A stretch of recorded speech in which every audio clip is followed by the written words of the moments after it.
Now, thank you so much for having me here. Now, you're well, both... we didn't have you. Well, Someone did. the London had us here. The London has us. We're all here, but we're happy a to collective. Talk to you. Yes. Right. We're a collective now. Here, yes. Now, both of your characters are very different. Yes. You're very optimistic. You're a realist, I suppose. That's what I took away from it. How did you both prepare differently for the roles?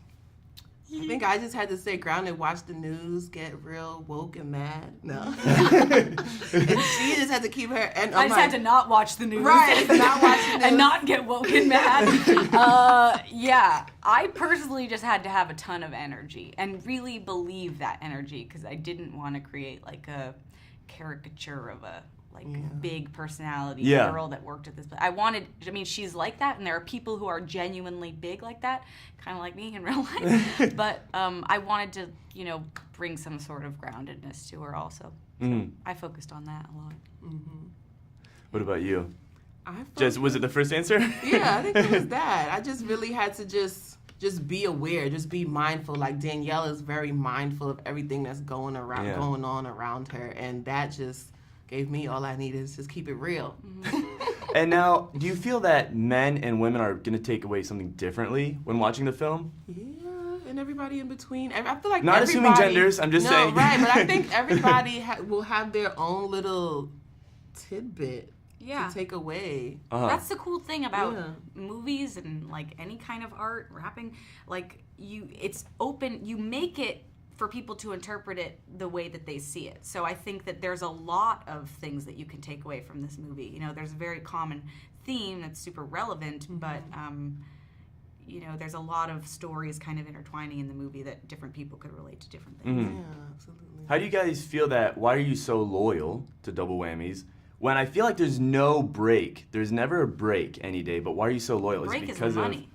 The money? I mean, you make money and the friendship, the sisterhood. Yeah, it was really that. That's why we stayed. It was Macy and Lisa, the other girls that worked there. We just loved that. Like we wish we should have just started our own. Lisa needed to open up her own restaurant that we would just work at because it was that we loved. Yeah. It wasn't much so the everything else, the madness, the sports. Macy loves sports.